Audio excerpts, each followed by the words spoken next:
అయితే న్యూస్ మోదీ పాలనలో దేశం ముందుకు వెళుతూ ఉంటే ఖమ్మం మాత్రం వెనుకబడిపోయిందన్నారు బీజేపీ అభ్యర్థి తాండవ వినోద్రావు. ఖమ్మంలో ఓబీసీ మోర్చా ఆధ్వర్యంలో ఆత్మీయ సమ్మేళనం నిర్వహించారు. ఖమ్మంపై ప్రధాని మోదీ ప్రత్యేక శ్రద్ధ చూపిస్తున్నారని అన్నారు. 10 ఏళ్లుగా ఖమ్మం అభివృద్ధి జరగలేదన్నారు. ఖమ్మం జిల్లా ప్రజలు చైతన్యవంతులు, విప్లవకారులన్నారు. ఈ ఎన్నికలో బీజేపీని ఆదరిస్తారన్నారు. ఖమ్మం జిల్లాలో బీజేపీని గెలిపించేందుకు నరేంద్ర మోదీ, రాజేంద్ర సింగ్, జేపీ నడ్డా, మందకృష్ణ మాదిగ నాయకులు ఖమ్మంలో ప్రచారం నిర్వహించారని అన్నారు. మోదీ నాయకత్వంలో కశ్మీర్ సమస్య తీరిందని, మణిపూర్ సమస్య నెరవేరిందన్నారు. 27% రిజర్వేషన్లు ఓబీసీ రిజర్వేషన్లోని అవకాశాలను తీసుకోవడం జరుగుతుంది.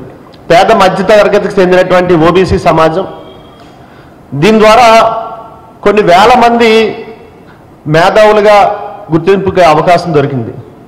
ఇదే నిర్ణయం గతంలో పాలించినటువంటి కాంగ్రెస్ పార్టీ తీసుకుని ఉంటే ఈ రోజున సుమారుగా ఒక 40 లక్షల మంది లబ్ధి చేకూరే విధంగా సుమారుగా 40,000 కుటుంబాలు బాగుపడే విధంగా ఈ యొక్క అవకాశాన్ని విద్యార్థులు ఉపయోగించుకునేటువంటి అవకాశం ఉండేది. నరేంద్ర మోడీ గారి పాలనలో విశ్వకర్మ యోజన సుమారుగా 13,000 కోట్ల రూపాయలతోటి ఈ దేశంలో 52% ఉండేటువంటి చేతివృత్తులను నమ్ముకొని హస్తకళ నైపుణ్యం కళాకారులైనటువంటి వారు